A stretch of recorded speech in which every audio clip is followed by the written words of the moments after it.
oposición. Estas pequeñas células estadounidenses no tardan en formar equipo con la Alianza del Norte, justo como temía Bin Laden. Los comandos de élite estadounidenses y la mejor aviación de guerra del mundo apoyan al ejército de Masud. La Alianza del Norte avanza veloz por el país, conquistando las posiciones de talibanes y miembros de Al-Qaeda, y clamando a la muerte desde el cielo.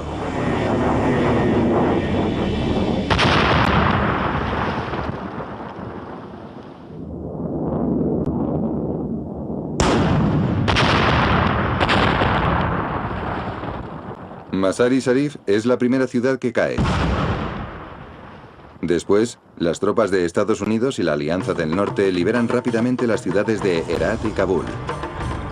Menos de un mes después, las fuerzas de Estados Unidos toman Kandahar, la sede de Mullah Omar y el último baluarte talibán. Vinieron a mi casa y me hicieron prisionero. Estuve 1 año y 10 meses detenido en Estados Unidos, hasta que me soltaron de Guantánamo. Las tropas de Estados Unidos llenan camiones de presos talibanes y de Al-Qaeda y los envían en barco hacia un futuro incierto como combatientes enemigos. Pero Osama Bin Laden consigue escapar. Mullah Omar también escapa a las fuerzas de Estados Unidos a pesar de los 8 millones de euros de recompensa por su cabeza. Con Kandahar bajo sitio, el jefe talibán consigue comunicarse con sus seguidores. Mullah Mohammed Omar dijo que continuaría luchando por sobrevivir. Hablaba con los talibanes por radiotransmisores. Dijo que teníamos que permanecer tranquilos y ocultos para luchar contra Estados Unidos. Omar les dice a los talibanes que dejen las armas y que vuelvan a sus hogares hasta que llegue el momento de actuar. Omar promete realizar una campaña de insurgencia contra los extranjeros. Luego desaparece. La gente decía que los talibanes eran historia, que habían desaparecido. Nos creímos lo que siempre se creen los invasores extranjeros que llegan a Afganistán. Ocupamos las ciudades y vimos aquello como una señal de victoria. Mientras que los talibanes tuvieron 5 años para reagruparse, volverse a armar y entrenar.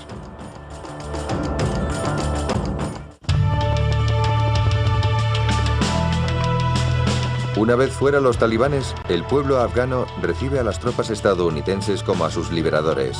Parece que al final ha llegado la esperanza a Afganistán. Los niños vuelan cometas, las mujeres revelan sus rostros y las chicas van a la escuela. Todo esto había quedado prohibido bajo el represivo régimen talibán. En 2004, Afganistán celebra el triunfo de las elecciones nacionales. Hamid Karzai sale elegido presidente. Karzai es un pastún muy conocido y con fuertes vínculos con la adorada monarquía. Su trabajo consiste en gobernar un país demolido por 20 años consecutivos de guerra. La tarea es ardua. Karzai pierde la confianza del público cada día que no consigue proporcionarles servicios sociales básicos a los afganos pobres y hambrientos. ¿Tenemos buenos servicios de salud en nuestro país? No. Todas las calles están llenas de basura y enfermedad. ¿Se le puede llamar vida a esto?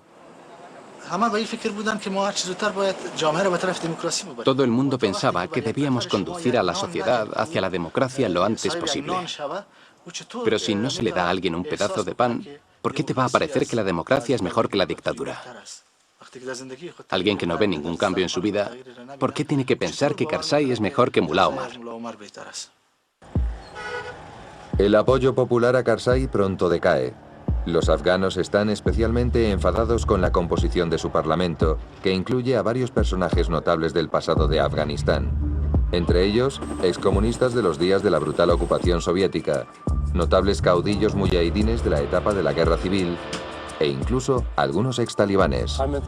Hamid Karzai ha dicho que los talibanes también son los hijos de Afganistán y que deben sumarse a los demás. Pero muchos afganos rechazan ser gobernados por hombres que tienen las manos manchadas de sangre. Karzai quiere conseguir gobernar fuera de Kabul, pero fuera de la capital. Los afganos siguen viendo cómo vuelven a surgir los mismos problemas del país: el contrabando de drogas, la circulación de armas y el caudillismo. Los comandantes locales asignados por Karzai para mantener la seguridad han resultado estar implicados en graves abusos contra los derechos humanos. Una coalición dirigida por Estados Unidos intenta mantener la paz, pero solo consigue retrasar el descenso de Afganistán hacia el caos. Algunos afganos, de hecho, afirman que tenían más seguridad con los talibanes. Los talibanes trajeron la ley y el orden, y esos son bienes muy apreciados en Afganistán. Durante 5 años después de la invasión de Estados Unidos, los talibanes esperaron en silencio a recibir nuevas órdenes de Mullah Mohammed Omar. Justo antes de desaparecer en la sombra, Omar prometió emprender una campaña de insurgencia contra Estados Unidos. En 2006, los talibanes cumplen su promesa. Pensábamos que se habían acabado los talibanes, pero ahora, después de 5 años, volvemos a tener problemas. Esto es territorio talibán, un polvoriento cinturón de tribus a caballo entre Afganistán y Pakistán. Los presidentes de Kabul e Islamabad son reacios a enviar a sus fuerzas de seguridad a esta peligrosa región, así que los talibanes funcionan aquí como una especie de gobierno en la sombra. Los talibanes están utilizando esta base para crecer y volver a tomar el control de Afganistán. Algunos partidarios como Maulana Noor Mohammed están deseando recrearse en las victorias de los talibanes. Los talibanes están gobernando Afganistán y no se están escondiendo. En 2006, los talibanes consiguen la fuerza necesaria para ocupar varias provincias del sur de Afganistán. El gobierno afgano tiene que llamar a las fuerzas aéreas para recuperar el control. Pero el resurgimiento del movimiento talibán continúa creciendo. Muchos afganos sienten que el gobierno de Karzai les ha fallado. Las tropas extranjeras tampoco han mejorado notablemente las condiciones, dicen. Aquí en Kabul, la sola presencia de Estados Unidos y de sus aliados es cada día menos popular. No creo que ningún afgano quiera que esté aquí Estados Unidos. Ni siquiera un 6%. Un terrible accidente de tráfico saca a la luz la profundidad del antiamericanismo afgano. Los altercados surgen a raíz del choque de un vehículo militar estadounidense en Kabul. 8 personas mueren y más de 100 sufren heridas durante los disturbios.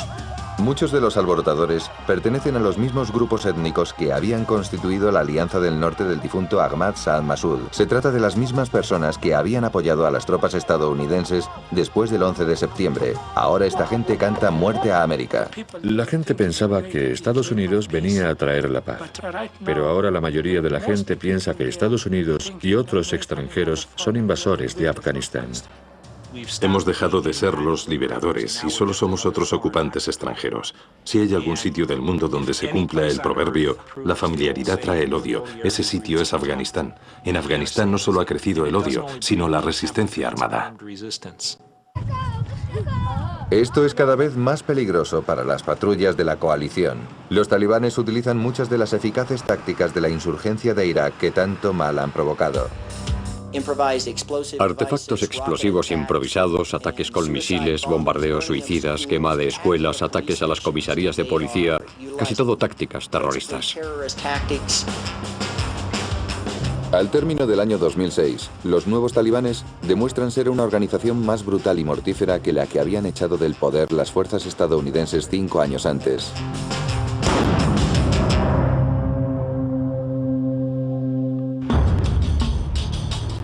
Cinco años después de que la coalición liderada por Estados Unidos liberase a este país dividido por la guerra, las noticias que llegan de Afganistán empeoran cada día. Una nueva oleada violenta de insurgentes mata a más de 2.500 personas en 2006.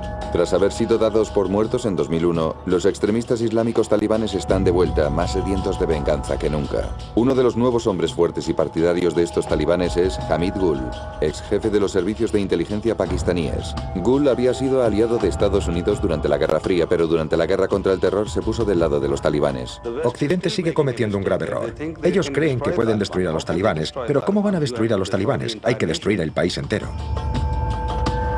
Puede que los talibanes sigan siendo la fuerza más organizada de Afganistán. El movimiento tiene raíces profundas en el sur del país y en algunas regiones de Pakistán. Los jefes talibanes atraen a miles de reclutas nuevos con los vídeos emitidos online donde muestran el éxito de sus operaciones contra las tropas de la coalición.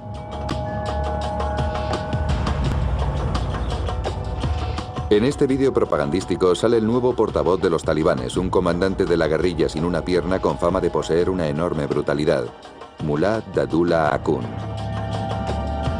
Tras un combate con las fuerzas de la coalición, Mullah Dadullah sale decapitando a 2 soldados británicos, a 2 mujeres afganas y a 27 miembros de las fuerzas de seguridad nacional afganas. Este ex espía estadounidense revela cómo la CIA estuvo persiguiendo a Dadullah durante años. Es una persona que a efectos prácticos debería estar muerta. Lo localizamos más de una vez con el Predator, pero los abogados no nos dejaron dispararle. Dadullah es ahora el segundo jefe talibán más buscado después solo de Mullah Omar. Dadullah es uno de los 10 comandantes talibanes a quienes nombró Mullah Omar para el Consejo de Jefes. Las 10 personas que supuestamente organizan a los combatientes talibanes.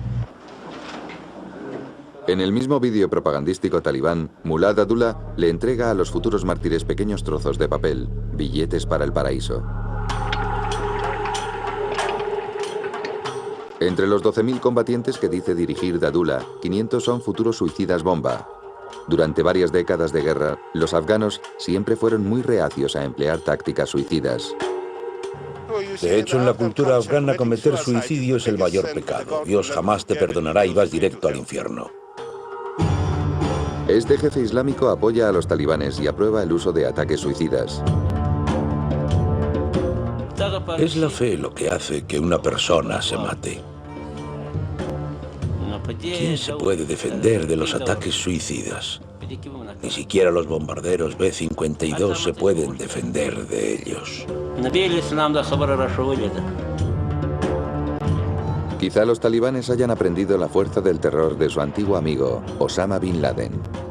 Algunos expertos creen que Bin Laden está oculto en la región tribal situada entre Afganistán y Pakistán. Los agentes secretos sospechan que Al-Qaeda apoya a los talibanes ofreciéndoles armas y formación estratégica. La nueva campaña del terror talibán ha convertido a Afganistán en una de las zonas en guerra más peligrosas del mundo. Las fuerzas de 37 países no han sido capaces de estabilizar el país y es posible que dentro de poco sean los propios afganos quienes tengan que buscarse su seguridad.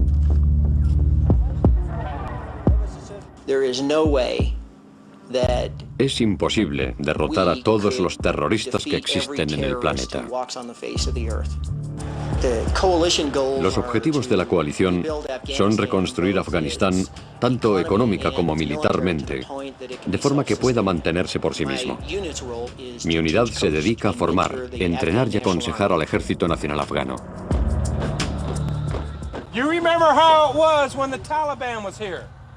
Now that they're gone, it's time to bring Afghanistan together as one country. Esto es lo que llaman el Ejército Nacional. No son capaces de aguantar ni una hora luchando contra los talibanes. El esfuerzo condenado al fracaso de construir nuevas escuelas es uno de los ejemplos que ilustra el problema de la seguridad. Una y otra vez, los insurgentes atacan a las escuelas recién construidas, a los profesores e incluso a los estudiantes. El objetivo de los talibanes es disuadir a las niñas de ir a la escuela y a cualquier niño afgano de obtener una educación laica. Según el gobierno afgano, solo en 2006 se produjeron más de 170 ataques a escuelas. Los talibanes prometen más violencia. A menudo publican amenazas de muerte en lugares públicos mientras los padres afganos duermen. Estas escalofriantes notas se conocen como las cartas nocturnas. Estas cartas de amenaza se dejan en la carretera por la que va a pasar algún profesor de camino a la escuela. Las cartas se publican en pósters que cuelgan de las escuelas y las mezquitas y dicen cosas como: no enseñéis a las niñas, no enviéis a vuestras hijas a la escuela, si lo hacéis, lo que les ocurrirá será vuestra responsabilidad. Los talibanes solo apoyan una educación religiosa como la proporcionada en estas madrasas, situadas en la caótica frontera entre Afganistán y Pakistán. A ellas acuden estudiantes de ambos países. Esta es la escuela secundaria. Aquí vienen muchos chicos a recibir una educación. ¿Acabará este chico luchando junto a los talibanes? Puede que muchos como ellos ya se hayan unido al movimiento, dicen los expertos. Las madrasas siguen ahí, son como fábricas de las que salen talibanes. Así que todos los años